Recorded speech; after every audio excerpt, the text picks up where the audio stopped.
today I have for you, man. This is for my my sports supporters. This is a NFL document we have here.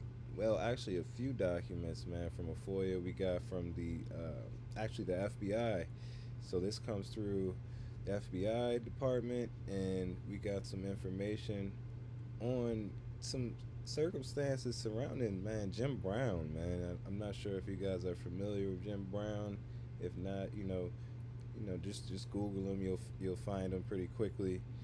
Um, this really caught my attention because I didn't know, a lot about Jim Brown and what he was doing inside of the community, the black community.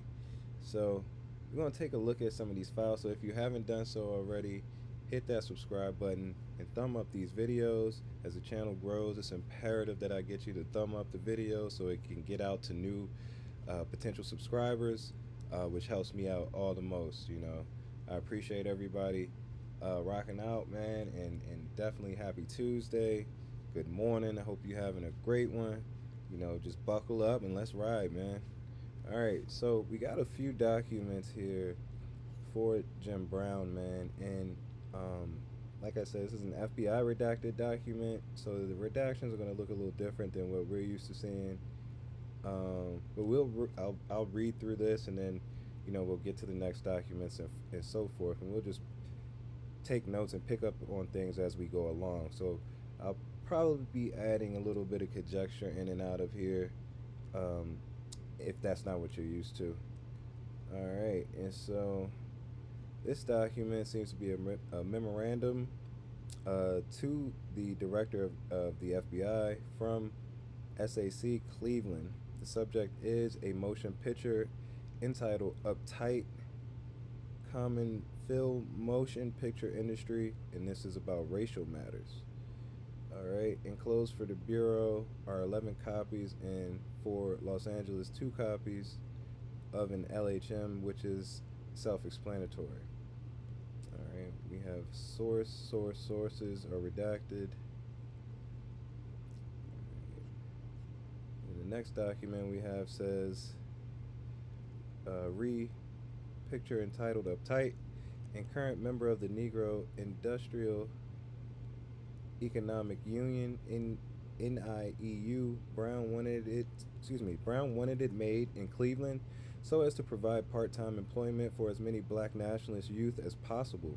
Since one of the purposes of making this movie in Cleveland was to provide employment for as many black nationalists as possible, Dassin saw to it that as many black nationalist youth as possible were hired.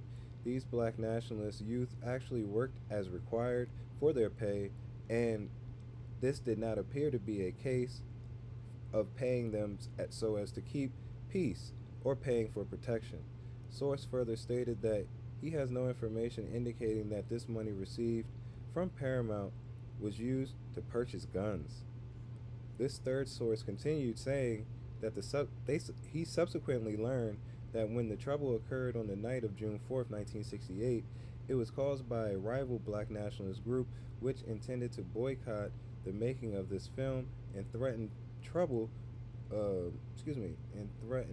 because they too wanted some of this part-time work. This angered Dassin since he was doing what he could for the Negroes. Also, the cameraman threatened to walk off the job because they did not want their cameras damaged. Dassin countered this attempt boycott by simply pointing out that there was no need for him to take any more pictures in this area, for he could finish the film in California. Source stated that actually Dassin did quit shooting film in this area, but took a few additional shots in other areas of Cleveland, still using the original black nationalist group as part of this cast. Dassin then left Cleveland to finish the film elsewhere. The third source stated that he would estimate that about 90% of those involved in the production of this movie were opposed to it, for they felt that it would incite the Negroes to riot. However, Jim Brown and Dassin too reportedly saw this movie as a means for the Negroes to get back at the white people. Source noted that one of the Negroes hired in extra was Fred Ahmed Evans, a black nationalist who was arrested on July 24th, 1968, in connection with rioting in Cleveland on July 23rd through the 24th of 1968, in which 10 persons were killed. Evans was charged with possession of marijuana, possession of firearms, and with the murder of 3 Cleveland policemen killed that day. Under the budget item of location rentals, source estimated as much as $50,000 may have been paid, and expressed the opinion that some of this money was being used to buy guns. Source did not tell, Source did not detail the basis for his opinion. The second source identified redacted as being a black nationalist. An article in the June 5th, 1968 issue of the Cleveland Press, a daily newspaper circulated in the Cleveland, Ohio area, carried the heading "Producer Sees Mayor After Film Interruption," and stated in part motion picture producer Jules Dassin today met with Mayor Stokes to discuss an interruption in the filming of a motion picture by a group of Negro militants. A spokesman for Paramount said the militants were kids who got in the way of their camera and halted production.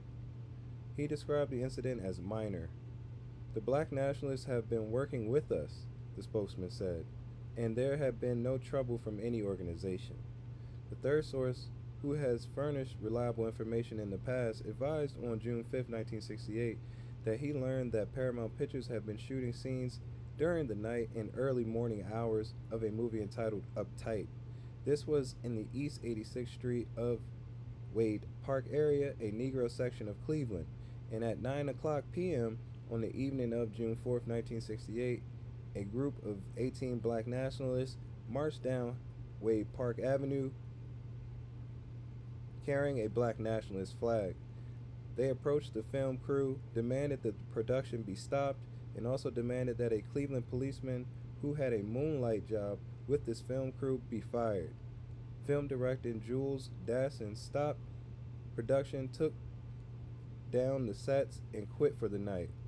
The next day, Dassin went to City Hall and demanded additional protection from Cleveland Mayor Carl Stokes. This third source stated that he did not know why the black nationalists were protesting, since Paramount Pictures had hired a large number of them as extras in the group scenes. The third source advised additionally as follows on July 30th, 1968. This movie was made in Cleveland largely through the influence of Jim Brown, former Cleveland Browns football player. A motion picture entitled Uptight. This is another document. Headline header is Cleveland, Ohio, August 1st, 1968. This is a United States Department of Justice Federal Bureau of Investigation document. A source who holds a responsible position in the motion picture industry and who is in excellent position to have first-hand information on the following facts advised on May 22nd, 1968, that Paramount Pictures Inc. is now owned by Gulf and Western Industries.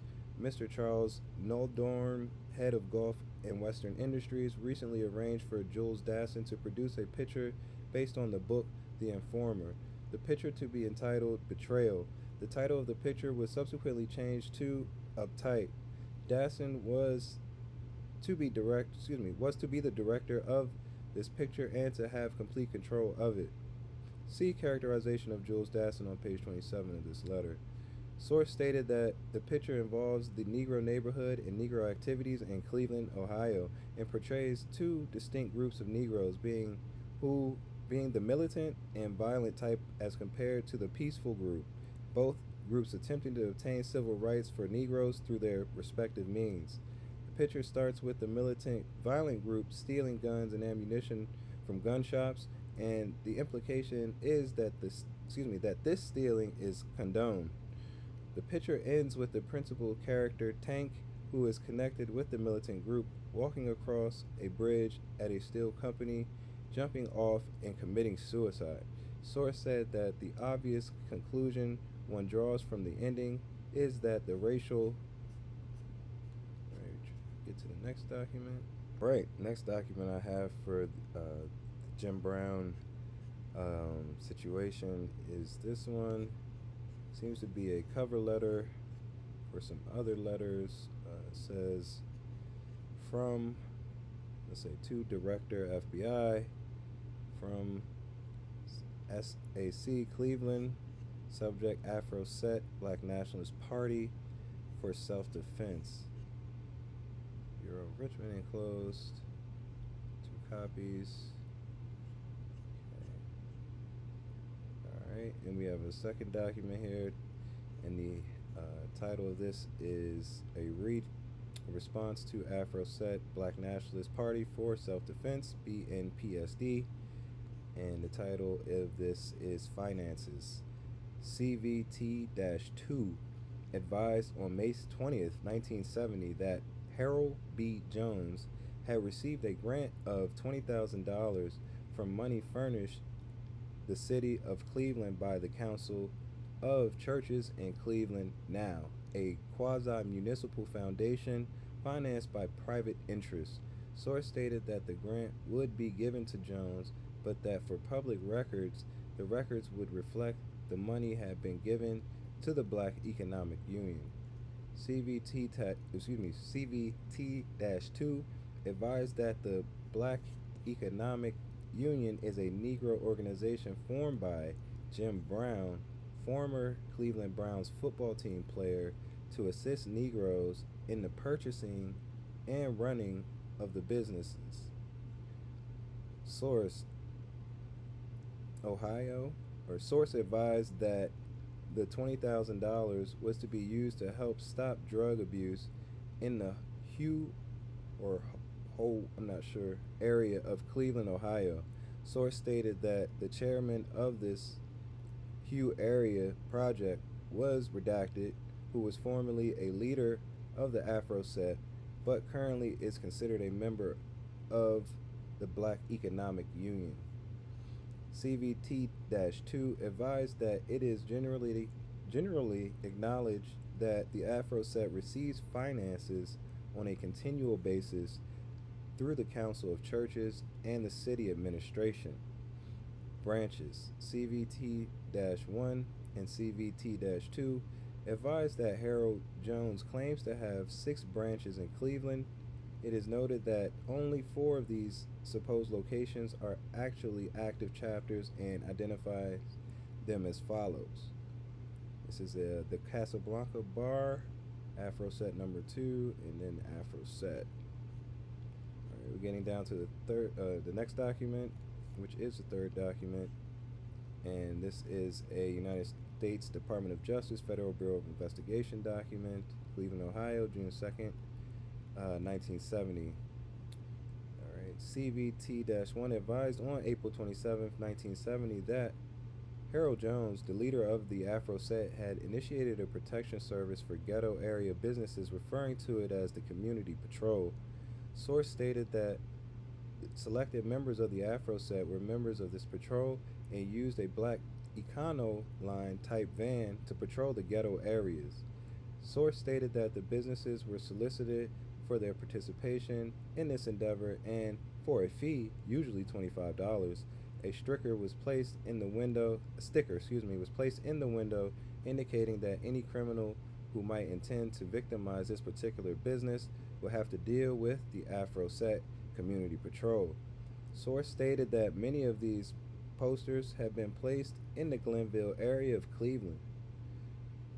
8801 Hugh Avenue, Cleveland, Ohio. Police Detective Sergeant, redacted, Cleveland, Ohio Police Department, Bureau of Special Investigations, advised on April 28, 1970, that his department had been contacting various people who had subscribed to the Afro Set Community Patrol in an attempt to determine if it was a shakedown operation. On April 27, 1970, Harold B. Jones advised a special agent of the Federal Bureau of Investigation that he had recently formed a community patrol whose purpose was to protect inner-city merchants and residents from crime. He stated that he had obtained a truck for the purpose of protecting the community. He stated that he had already begun patrolling the inner city, and stated that he was policing the Rainbow Terrace Extension Apartments on Kinsman Road, Cleveland, Ohio. He stated that 4 or 5 members of the Afro set lived in these apartments and were in charge of its security force. And that's the end of that document. All right, this is our next document, and it is titled Counterintelligence Program Black Nationalist Hate Groups Racial Intelligence. Black Nationalist Party for Self-Defense.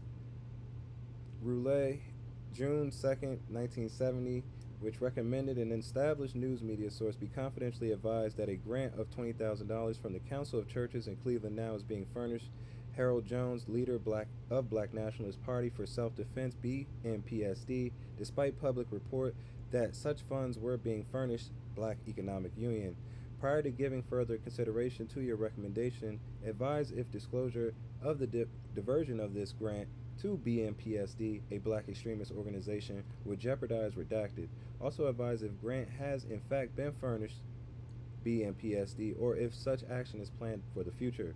Furnish any additional information regarding the committee referred to in Relit, which is using this subterfuge in furnishing funds to Jones.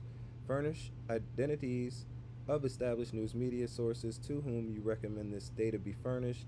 Also submit information more fully identifying the group known as Cleveland Now, and advise if the Council of Churches referred to in Relit is a Cleveland statewide or national council. Cleveland recommends information concerning the devious means of furnishing funds to the head of BNPSD be leaked to an established news media source in an effort to deter further. All right, the next document we have starts off with Redacted has advised that Harold Jones, leader of the Black Nationalist Party for Self-Defense, which is also known as the Afro Set, is receiving a grant of $20,000, which money is coming from the Council of Churches in Cleveland Now quasi-municipal fund. According to records made public, this money is being given to the Black Economic Union, a group of formed by former Cleveland Browns football team fullback Jim Brown, and is destined for use in the Hugh area of Cleveland to fight drug abuse. Source advised that the actual recipient of this money is to be Harold Jones, and the reason it is being publicly announced that it is going to the Black Economic Union is because of the adverse publicity such an announcement would generate in the news media and public embarrassment it might cause the Council of Churches and Cleveland Now, along with Mayor Carl B. Stokes. Source stated that the committee given to dispense the funds recalls the prior attacks made on Mayor Carl B. Stokes because of the dispensing of Cleveland Now funds to black extremist leader Ahmed Evans. Jones and his organization, according to Source, have enjoyed financial help from municipal, quasi-municipal, and private funds in the past, and it is felt that if this information were linked to an established source among the news media, that this might serve to deter future funding of this group. It is felt that this information can be linked to the news media without embarrassment to the Bureau, and Cleveland recommends that this action be followed.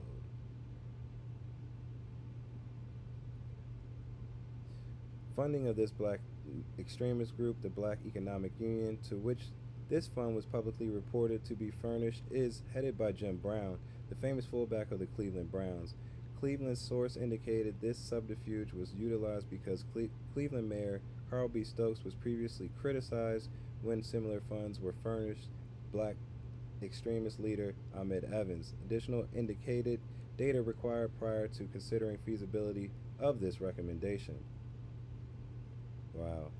So it seems they were on Jim Brown for trying to potentially acquire some funds for his organization. You guys let me know what you think about this in the comments, man. I hope you guys enjoyed it as much as I did. Hit that subscribe button and thumb up the videos as it gets my videos out to new people.